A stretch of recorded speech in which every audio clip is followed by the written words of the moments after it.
The somnolent town of Council Bluffs unfurled beneath an onyx sky, cradled within the swaying fields of Iowa corn. Nestled in its heart, a citadel of glass and concrete, St. Mary's General Hospital loomed. Its silhouette, a specter of enigma, beckoned to the newcomer, Detective Avery Bishop. Bishop was a figure etched with lines of time, his visage graced by the iron gray of earned wisdom. His eyes bore a weariness, a testament to a lifetime spent wrestling with the specters of his past.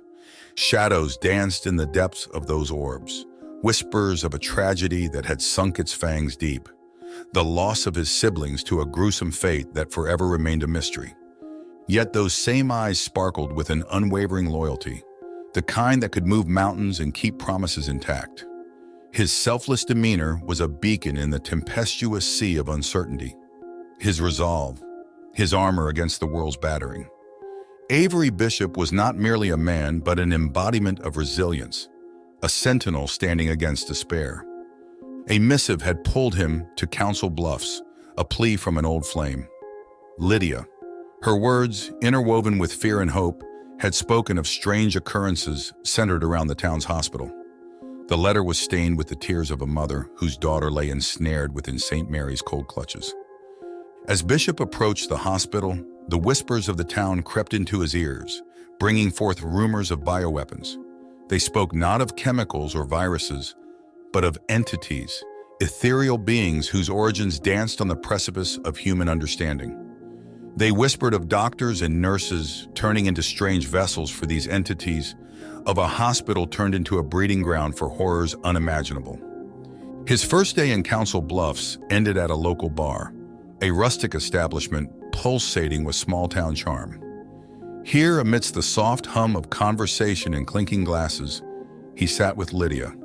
Her hazel eyes, filled with desperation, mirrored the sorrow etched deep into her face. "Avery," she began, her voice barely above a whisper, "I didn't know who else to turn to." "I'm here, Lydia," he reassured, his voice a timbre of steel wrapped in velvet. "I'll find out what's happening, and we'll get your daughter out. Safe." They discussed into the night, Lydia painting a picture of St. Mary's, a once thriving institution now shrouded in an air of disquiet. Rumors, she told him, slithered like serpents in the corridors, speaking of something sinister lurking within the sterile walls. Their meeting concluded with a solemn promise. He would venture into the depths of St. Mary's, uncover the truth, and ensure the safety of Lydia's child. He felt a palpable weight settle onto his shoulders, the echo of a promise made to a woman in a town gripped by fear. As he retired for the night, the whispers of the town echoed in his mind, a symphony of uncertainty. He knew not what he would encounter within St. Mary's the following day, but he understood one thing. A new chapter in his life had begun. The echoes of his past mingled with the uncertainty of his future. He found himself at the threshold of the unknown. As dawn broke over Council Bluffs, the nebulous shroud of twilight peeled away, revealing a town steeped in the eerie silence of anticipation.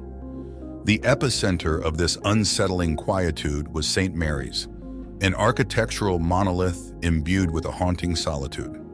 Bishop, fortified by the steely determination that defined him, marched towards the mystery that had draped itself over the hospital.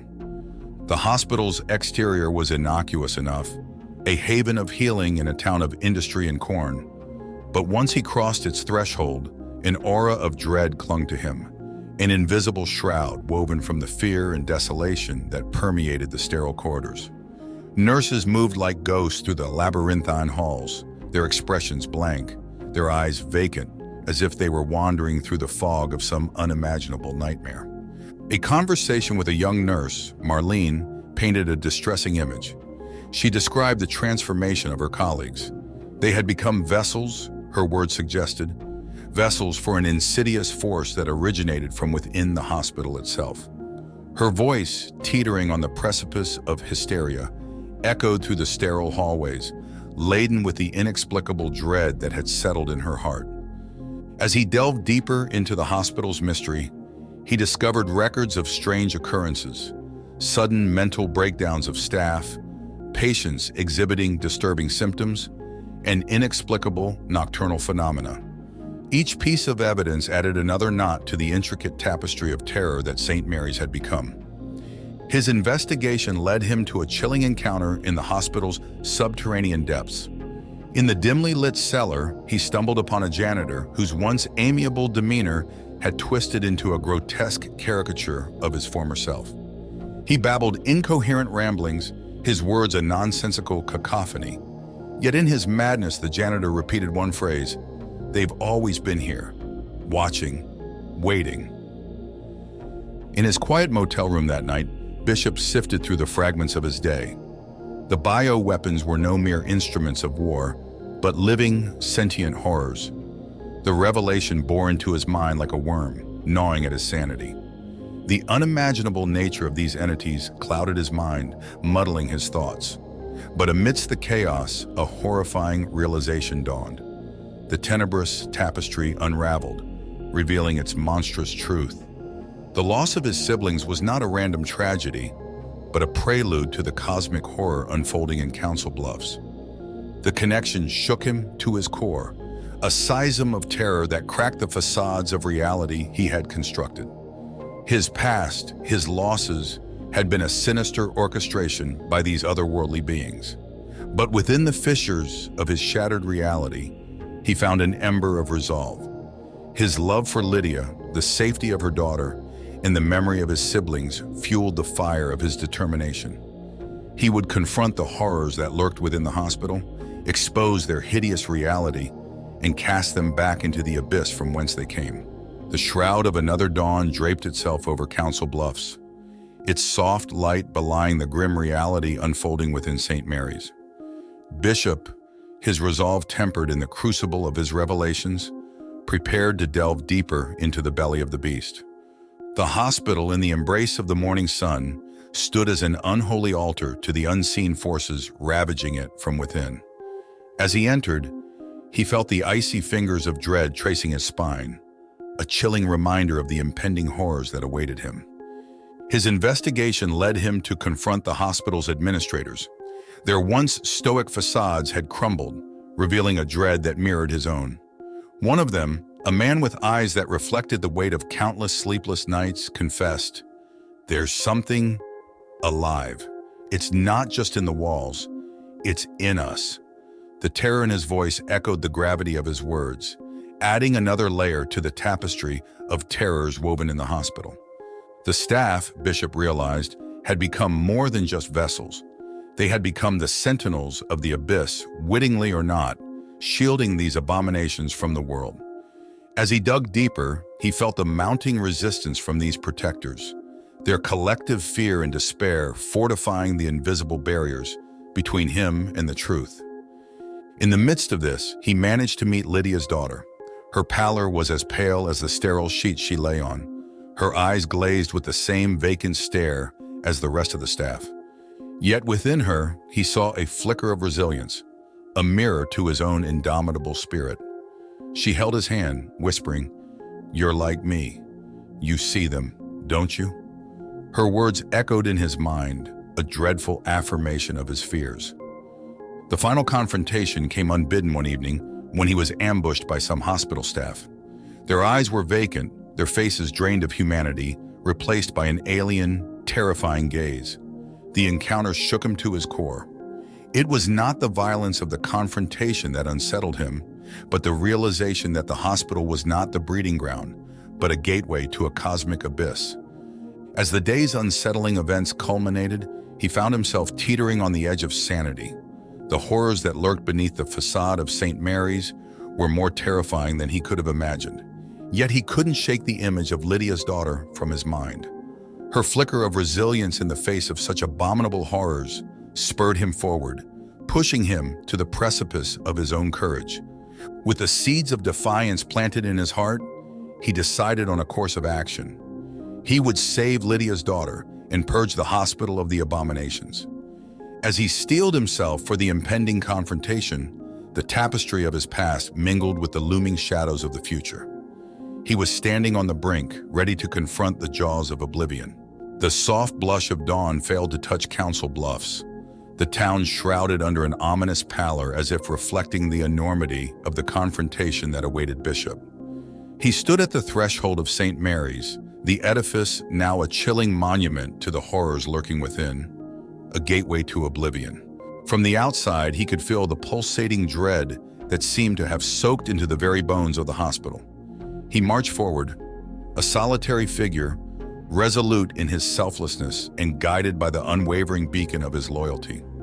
His fear did not stem from the faceless horrors that lay ahead, but from the haunting possibility of failure. Lydia's tear-streaked face, her daughter's resigned expression, and the echo of his lost siblings fueled his determination. Inside, the hospital was a tomb of silence, its sterile corridors resonating with a hauntingly deafening stillness. The staff he encountered were hollow shells, their humanity eroded and replaced by a terrifying vacancy. Yet in the face of these harbingers of abyss, he held steadfast. He found Lydia's daughter trapped in a realm between the world he knew and the cosmic abyss that threatened to consume it. Her spirit clung to the edge, flickering like a lone candle in the consuming darkness. Bishop, a beacon of resilience against the onslaught of the unimaginable, fought against the ethereal bindings that held her captive. Her desperate gaze upon him, he muttered, "Hold on, child. We're leaving this place." The climax of his journey came within the hospital's subterranean depths. Here, in the heart of this concrete beast, he found the epicenter of the dread, a pulsating mass of obsidian shadow. It was not merely a presence, it was an entity, a living abyss that gnawed at the edges of his sanity. It pulsed with an otherworldly life, its whispers seeping into his mind, promising eternal oblivion. His confrontation with the entity was not of guns and grit, but of will and spirit. He stared into the abyss, his own humanity mirrored against the unfathomable. Words of defiance fell from his lips, a challenge to the entity. "You have taken much from this world, from me, but no more," his voice echoed through the abyss, his resistance a beacon against the swallowing darkness. As the darkness closed around him, his resolve flared brighter. He thought of his siblings, Lydia, her daughter, and all those lost in this cosmic war. Their memories, their hopes, their dreams became his bulwark, his weapon against the encroaching oblivion. But as the darkness devoured him, he understood his fate. This was not a battle he could win, but a sacrifice he had to make. In the face of cosmic horror, he found his end not in desperate battle, but in selfless surrender. His spirit, fueled by love and loyalty, stood against the entity, protecting those he cared about one last time. As his consciousness slipped away, he found solace not in the victory he had hoped for, but in the stand he had taken. He knew not what the dawn would bring, but he hoped that his actions had made a difference, even if it was just a slight delay in the inevitable. In the jaws of oblivion, Avery Bishop met his end. Not with a whimper, but a roar of defiance. His legacy was not of victory, but of resilience against the cosmic horrors that lurked on the fringes of reality. Thank you for tuning in. If you enjoyed our content, show your support with a like and subscribe, and stay notified by hitting the bell icon.